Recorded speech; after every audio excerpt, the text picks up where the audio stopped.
మా latest videos కోసం మా ఈ తెలుగు న్యూస్ ఛానల్ సబ్స్క్రైబ్ చేసి గంట సింబల్ యాక్టివేట్ చేసుకోండి. మన హిందూ సాంప్రదాయంలో అత్యంత పవిత్రంగా వైభవంగా జరుపుకునే పండుగలలో దసరా శరన్నవరాత్రులు ఎంతో ముఖ్యమైనవి. ఈ 9 రాత్రులు 10 రోజులు జగన్మాత అయిన దుర్గాదేవిని నవరాత్రుల రూపంలో ఆరాధిస్తే పుణ్యకాలం. అయితే తిథుల కారణంగా ఈసారి మనకు 11 రోజుల పాటు అమ్మవారిని కొలుచుకునే అద్భుతమైన అవకాశం లభిస్తుంది. ఈ రోజులు కేవలం పండుగ రోజులు కావు, సాక్షాత్తు ఆ పరాశక్తి భూలోకంలో సంచరించే మహిమాన్వితమైన సమయం. అమ్మవారు తన భక్తులను అనుగ్రహించడానికి, వారి పూజలను అందుకోవడానికి ప్రతి ఇంటికి సూక్ష్మ రూపంలో విచ్చేస్తుందని పురాణాలు చెప్తూ ఉన్నాయి. ఇలాంటి పవిత్రమైన సమయంలో మనం చేసే ప్రతి పని, మనం తీసుకునే ప్రతి ఆహారం మన భవిష్యత్తును నిర్దేశిస్తుంది. ఈ 11 రోజులు మనం ఎంతో నియమనిష్టలతో, మడి ఆచారాలతో, భక్తి శ్రద్ధలతో అమ్మవారిని కొలుచుకుంటాము. మన ఇంటిని, మనసును పరిశుభ్రంగా ఉంచుకుని అమ్మవారికి ఇష్టమైన నైవేద్యాలు సమర్పిస్తాము. అయితే మనం ఎంతో భక్తితో పూజలు చేసినా తెలియక చేసే ఒకే ఒక్క తప్పు మన పూజా ఫలాన్ని నాశనం చేయటమే కాకుండా మన జీవితాన్ని అంధకారంలోనికి నెట్టేస్తుంది. ఈ ఘోరమైన తప్పే ఆహార నియమాలను ఉల్లంఘించటము. ముఖ్యంగా ఈ నవరాత్రులలో పొరపాటున కూడా వండకూడని, తినకూడని ఒక కూర ఉంది. ఆ కూరను ఇంట్లో వండినా లేదా ఎవరైనా పెడితే తిన్నా జన్మజన్మల దరిద్రం మనల్ని వెంటాడుతుందని, అష్ట కష్టాలు అనుభవించాల్సి వస్తుందని శాస్త్రాలు హెచ్చరిస్తూ ఉన్నాయి. మీరు ఆశ్చర్యపోవచ్చు, కేవలం ఒక కూర తింటే ఇంత కీడు జరుగుతుందా అని. కానీ ఇది అక్షరాల నిజం. ఎందుకంటే ఈ సమయంలో అమ్మవారు మన ఇళ్లల్లో అడుగు పెడుతుంది. ఆ సమయంలో మన ఇల్లు, మన వంటగది సాత్విక గుణంతో, సానుకూల శక్తితో నిండి ఉండాలి. కానీ ఈ ప్రత్యేకమైన కూరల్లో ఉండే గుణాలు తీవ్రమైన ప్రతికూల శక్తిని, తాపస గుణాన్ని ఉత్పత్తి చేస్తాయి. అటువంటి ఆహారాన్ని వండినప్పుడు ఇంట్లో ఏర్పడే దుష్ట తరంగాలు అమ్మవారి దివ్య శక్తిని ఇంట్లోకి రాకుండా అడ్డుకుంటాయి. ఒకవేళ అమ్మవారు అప్పటికే మీ ఇంట్లో కొలువై ఉంటే ఈ కూర వాసనకు ఆమె ఆగ్రహించి ఆ ఇంటిని తక్షణమే వదిలి వెళ్ళిపోతుంది. ఆ తర్వాత ఆ కుటుంబానికి కష్టాలు మొదలవుతాయి. అమ్మవారి అనుగ్రహం దూరమైన ఇంటిపై దరిద్ర దేవత ఆవహిస్తుంది. ఆర్థికంగా చితికిపోతారు. అనారోగ్యాలు చుట్టుముడతాయి. కుటుంబంలో కలహాలు మొదలవుతాయి. తలపెట్టిన ఏ పని ముందుకు సాగదు. మీరు ఎన్ని పూజలు చేసినా, ఎన్ని వ్రతాలు ఆచరించినా ఫలితం శూన్యం. అందుకే ఈ 11 రోజులు మన పెద్దలు, పిల్లలు, ఇంట్లో ఉన్న ప్రతి ఒక్కరూ ఈ కూర విషయంలో అత్యంత జాగ్రత్తగా ఉండాలి. మరి ఇంతకీ ఈ నవరాత్రుల్లో తినకూడని ఆ కూర ఏమిటో ఇప్పుడు మనం ఈ వీడియోలో వివరంగా తెలుసుకుందాము. అంతకన్నా ముందు మా వీడియో నచ్చితే లైక్ చేసి షేర్ చేయండి. అలాగే మా ఛానల్ని కూడా సబ్స్క్రైబ్ చేసుకుని మాకు సపోర్ట్ చేయండి. అలాగే శ్రీమాత్రే నమః అని కామెంట్ చేయండి. ఇక వీడియోలోకి వస్తే, హైందవ మతంలో దేవునికి ఎంత ప్రాధాన్యత ఉందో దేవతకు అంతకు మించిన ప్రాధాన్యత ఉంది. ఎందుకంటే ప్రకృతి లేనిదే పురుషుడే లేడని మనకు తెలుసు. అందుకే ఆ తత్వాన్ని శక్తి అని పిలుచుకుంటున్నాము. శక్తి అంటే కేవలం ఒక పదం మాత్రమే కాదు, అది చలనానికి ప్రతీక. ఆ శక్తిని భిన్న రూపాలలో, భిన్న పాత్రలలో ఆరాధించే సందర్భమే దేవీ నవరాత్రులు. దైవశక్తిని స్త్రీ స్వరూపంగా కొలుసుకోవటం ఏదో ఒక ప్రాంతానికే పరిమితం కాదు. వేల సంవత్సరాలుగా భారతదేశంలోని గ్రామ గ్రామాన అమ్మవారిని ఏదో ఒక రూపంలో పూజిస్తూనే వస్తున్నాము. ఎల్లమ్మ, పోలేరమ్మ, గంగమ్మ, పోచమ్మ, మైసమ్మ ఇలా పేర్లు ఏవైతేనే ప్రకృతిని పాలించే ఆ చల్లని తల్లి చూపు తన మీద పడాలని ధార్మికుడైన ప్రతి హిందువు వేడుకుంటూనే వస్తూ ఉన్నాడు. కాళీమాత మొదలుకొని లలిత త్రిపుర సుందరి వరకు ఎవరికి తోచిన రీతిలో వారు అమ్మవారిని ఆరాధిస్తూ ఉన్నారు. ఆశ్వీజ మాసంలో శుక్లపక్షంలో పాడ్యమి హస్త నక్షత్రంతో కూడుకుని ఉన్న శుభదినాన దేవీ పూజ ప్రారంభించుటకు చాలా మంచిదని మార్కండేయ పురాణం చెప్తోంది. అందువల్ల ఈ రోజు నుండి నవరాత్రులు ప్రారంభిస్తారు. ఈ నవరాత్రి ఉత్సవములలో దేవి నవాంశుల పూజలు నిర్వహిస్తూ ఉంటారు. ఇలా అందరూ నవరాత్రులు జరుపుకొని ఒక విజయదశమి రోజు సాయంత్రం నక్షత్ర దర్శన విజయ సమయాన సమీవృక్షం అంటే జమ్మి చెట్టు వద్ద గల అపరాజితాదేవిని పూజిస్తారు. ఇలా చేయటం వల్ల అమ్మవారి కృపతో పాటుగా శనిదోష నివారణ కూడా పొందుతారని ప్రతీతి. ఇలా ఈ జగన్మాత మానవులను మానవులుగా తీర్చిదిద్ది మా మాయ నా లేకుండా వర్తింపచేసి తల్లిగా లాలించి తండ్రిగా పోషించి గురువుగా ప్రపంచ విలువలను చాటి చెప్పే శక్తి ఆ జగన్మాతకే సాధ్యము. సృష్టిలోని స్త్రీలందరూ శక్తికి ప్రతిరూపాలే అని భావించి వారిని భౌతికంగా పూజించే అరుదైన ఆచారం ఒక్క నవరాత్రుల సందర్భంలోనే కనిపిస్తుంది. మనం కుండలిని కూడా శక్తి అనే పిలుస్తాము. మనిషిలోనూ ఉన్న ఆ షట్చక్రాలను ఛేదించిన రోజున తనకు ఈ సృష్టికి మధ్య ఉన్న ఆ భేదాన్ని గ్రహిస్తాడు. అమ్మవారి కటాక్షంతోనే ఆ కుండలిని శక్తి జాగృతం అవుతుందని భక్తుల నమ్మకం. అందుకేనేమో అమ్మవారి చుట్టూ ఉన్న దైవాలు కూడా పరిపూర్ణ జ్ఞానానికి ప్రతిరూపాలుగా కనిపిస్తారు. శివుడు దక్షిణామూర్తిగా ఆది గురువుగా ప్రసిద్ధుడు. ఇక గణపతి సిద్ధి బుద్ధులను ప్రసాదిస్తాడని ప్రతీతి. మరోవైపు కుమారస్వామిని కూడా జ్ఞానానికి అధిపతిగా భావిస్తారు. ఆశ్వీజ మాసం శుక్లపక్షంలో మొదటి 9 రోజులను దేవీ నవరాత్రులుగా జరుపుకుంటూ ఉంటారు. ఈ 9 రోజుల్లో చివరి 3 రోజులు దుర్గాష్టమి, మహర్నవమి, విజయదశమి. ఈ 9 రోజులు అమ్మవారిని వివిధ రూపాల్లో అలంకరించి నైవేద్యాలు సమర్పిస్తారు. కోరిన కోరికలు తీర్చే కొంగు బంగారం దుర్గాదేవికి దేశవ్యాప్తంగా నవరాత్రి ఉత్సవాలు నిర్వహిస్తారు. ఒక్కో ప్రాంతంలో ఒక్కో విధంగా అమ్మవారిని పూజిస్తారు. కొన్ని ప్రాంతాలలో విగ్రహాలు ఏర్పాటు చేసి డప్పులు వాయిద్యాల నడుమ అమ్మవారికి ఉత్సవాలు జరుపుతూ ఉంటారు. హిందూ ధర్మం ప్రకారం పండుగలకు విశిష్ట స్థానం ఉంది. పూజాది కార్యక్రమాలకు, తినే ఆహారానికి ప్రత్యేక నియమాలు ఉన్నాయి. ముఖ్యంగా నవరాత్రుల్లో అమ్మవారిని ఆరాధించే భక్తులు సాత్విక ఆహారాన్ని తినాలి. నవరాత్రుల్లో ఎంతో నిష్టగా నియమాలను పాటిస్తూ పూజిస్తే అంత మంచి ఫలితాలు వస్తాయని పండిత నిపుణులు అంటూ ఉన్నారు. నవరాత్రుల్లో మాంసం, చేప, ఉల్లి, వెల్లుల్లి మొదలైన తాపసిక ఆహార పదార్థాలను తినకూడదు. తింటే అశాంతి, వ్యాధులు మరియు చింతలు ఇంట్లోకి ప్రవేశిస్తాయి. అందువల్ల నవరాత్రులలో ఉల్లిపాయ, వెల్లుల్లి తినటం హిందూ మతంలో నిషిద్ధంగా పరిగణించబడుతుంది. నవరాత్రుల్లో పండ్లు, కాయలు, కూరగాయలు, విత్తనాలు, పాలు, చిక్కుళ్ళు వంటి సాత్విక ఆహారాన్ని తినే ఆహారంలో చేర్చుకోవాలి. ఆహార పదార్థాలను 3 విభిన్న గుణాలుగా వర్గీకరిస్తారు. అవి సత్వ లేదా సాత్విక, రాజస లేదా తాపస పదార్థాలుగా పేర్కొన్నారు. ఇక్కడ సాత్విక అంటే స్వచ్ఛమైన, సహజమైన, శక్తివంత ఆహారం అని అర్థం. వెల్లుల్లిని రాజోగ్ని అని పిలుస్తూ ఉంటారు. ఉల్లిపాయలు, వెల్లుల్లి కోరికలు కలిగిస్తాయి. ఉల్లిపాయలు శరీరంలో వేడిని ఉత్పత్తి చేస్తున్నప్పుడు వారి ప్రవృత్తిపై పట్టు కోల్పోతుందని నమ్మకం. నవరాత్రి అంటే భక్తులు ప్రాపంచిక సుఖాలకు దూరంగా స్వచ్ఛమైన, సరళమైన జీవితాన్ని అలవర్చుకోవలసిన సమయం. అందుకే నవరాత్రులలో వేరే కోరికలు కలగకుండా ఉండాలంటే ఉల్లి, వెల్లుల్లిని పక్కన పెట్టాలి. అస్సలు తినకూడదు. ఉల్లిపాయలతో కూడిన వెల్లుల్లిని రాజోగ్ని అంటారు. అంటే వెల్లుల్లి మీ కోరికలు మరియు ప్రాధాన్యతల మధ్య తేడాను గుర్తించటం కష్టతరం చేసే పదార్థంగా చెప్పుకోవచ్చు. కాబట్టి దసరా నవరాత్రులలో ఉల్లి, వెల్లుల్లి అస్సలు తినకూడదు. నవరాత్రి పూజ చేసేవారు ఖచ్చితంగా ఇవి తినకుండా ఉండాలి. నవరాత్రులలో ప్రతిరోజు అమ్మవారిని మీకు తోచిన విధంగా పూజించి ఏదైనా పదార్థం వండి లేదా పండ్లు అయినా సరే నైవేద్యంగా సమర్పించి వాటిని ప్రసాదంగా స్వీకరించాలి. నవరాత్రుల్లో అమ్మవారికి పెట్టిన ప్రసాదాలను తింటే అమ్మవారి అనుగ్రహం కలిగి అష్టైశ్వర్యాలు కలుగుతాయి. పట్టిందల్లా బంగారం అవుతుంది. అలాగే నవరాత్రుల్లో 9 రోజులు ఎట్టి పరిస్థితుల్లో కూడా మాంసం అంటే మాంసం కూర, చేపల కూర, గుడ్డు తినకూడదు. తెలియక అయినా సరే ఈ కూర తింటే పరమ దరిద్రం కలుగుతుంది. కొంతమంది నియమాలను పెట్టుకుంటారు. వారు పెట్టుకున్న నియమాల ప్రకారం ఆ నియమాలను పాటిస్తూ అమ్మవారిని భక్తి శ్రద్ధలతో పూజించుకోవాలి.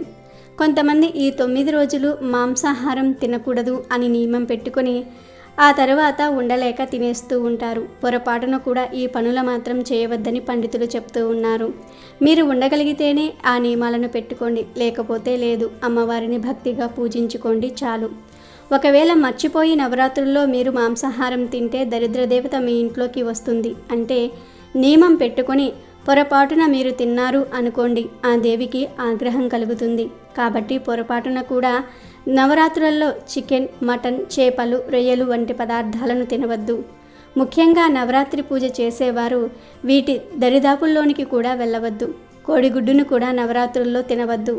గుర్తుపెట్టుకోండి, నవరాత్రుల్లో మాంసం తింటే ఆ దరిద్రం అనేది మిమ్మల్ని జన్మజన్మల వరకు వెంటాడుతుందని పండితులు చెప్తూ ఉన్నారు. కాబట్టి కలశం పెట్టి అలాగే అఖండ దీపం పెట్టి పూజ నిష్టగా చేసుకునేవారు నవరాత్రుల్లో ఆడవారు ముఖ్యంగా ఇంట్లో మాంసాహారం వండకండి. ఇంట్లో ఎవ్వరూ కూడా మాంసాహారం తినకండి. నవరాత్రుల్లో మాంసాహారానికి ఎంత దూరంగా ఉంటే అంత మంచిది. ఈ శరన్నవరాత్రుల్లో మాంసాహారంతో పాటు ఉల్లి, వెల్లుల్లికి కూడా దూరంగా ఉండండి. అసలు ఈ పదార్థాలను తినవద్దు. నాన్ వెజ్, ఉల్లి, వెల్లుల్లి ఈ పదార్థాలతో పాటుగా నవరాత్రులలో గుమ్మడికాయను అలాగే బంగాళాదుంపలను కూడా తినకూడదు. కూరల రూపంలోనే కాదు, ఏ రూపంలోనూ కూడా వీటిని తినకూడదు. కనుక ఆడవారు గుర్తుంచుకుని ఈ కూరలు వండకుండా జాగ్రత్త పడండి.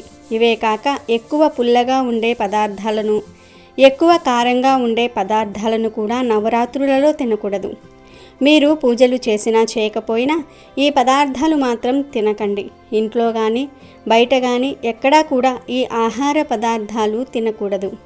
అలాగే ఈ నవరాత్రుల్లో 9 రోజులు కూడా ఇంట్లోని మగవారు మద్యం జోలికి వెళ్ళకూడదు, మద్యం సేవించకూడదు. ఇలా చేస్తే మాత్రం ఖచ్చితంగా ఆ మద్యం తాగిన వారు కష్టాల పాలవుతారు. ఇది 100% నిజం. కాబట్టి జాగ్రత్తగా ఉండి నవరాత్రుల్లో ఇలా ఈ ఆహార నియమాలను పాటిస్తూ అమ్మవారిని భక్తితో పూజిస్తే మీ కుటుంబానికి ఎంతో మేలు జరుగుతుంది. కష్టాల నుండి సులభంగా బయటపడతారు.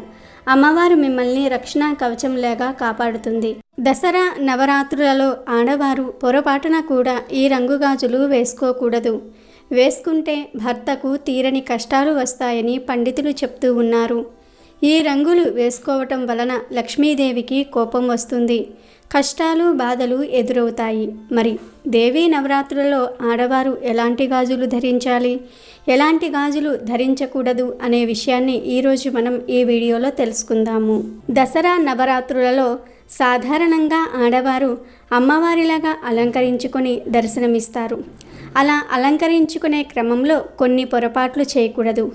అమ్మవారి అనుగ్రహం కలగాలంటే నవరాత్రులలో ఆడవారు చక్కగా కుంకుమ బొట్టు పెట్టుకోవాలి, చేతికి మట్టి గాజులు వేసుకోవాలి. సాధారణంగా అందరూ ఈ రోజుల్లో స్టిక్కర్ బొట్టులు పెట్టుకోవడానికి అలవాటు పడిపోయారు. కానీ దేవీ నవరాత్రులలో స్టిక్కర్ బొట్టు పెట్టుకుంటే అమ్మవారి అనుగ్రహం కలగదు. కుంకుమ బొట్టు పెట్టుకుంటేనే లక్ష్మీ కటాక్షం కలుగుతుంది. అలాగే పొరపాటున కూడా దేవీ నవరాత్రులలో ప్లాస్టిక్ గాజులు వేసుకోకూడదు. అలా ప్లాస్టిక్ గాజులు వేసుకుంటే పరమ దరిద్రులుగా మారిపోతారు. అసలు నిజానికి భర్త బ్రతికి ఉన్నవారు ప్లాస్టిక్ గాజులు వేసుకోకూడదు. ఇలా వేసుకుంటే భర్తకు తీరని కష్టాలు వస్తాయి. భర్తకు అనారోగ్య సమస్యలు ఎదురయ్యే అవకాశం ఉంది. ఇలా ఇంటి ఇల్లాలు ఎప్పుడైనా సరే ప్లాస్టిక్ గాజులు ధరించకూడదు. ధరిస్తే భర్తకు సమస్యలు వస్తాయి. లేదా భర్త భార్య మాట వినడు, పిల్లలు కూడా మాట వినరు.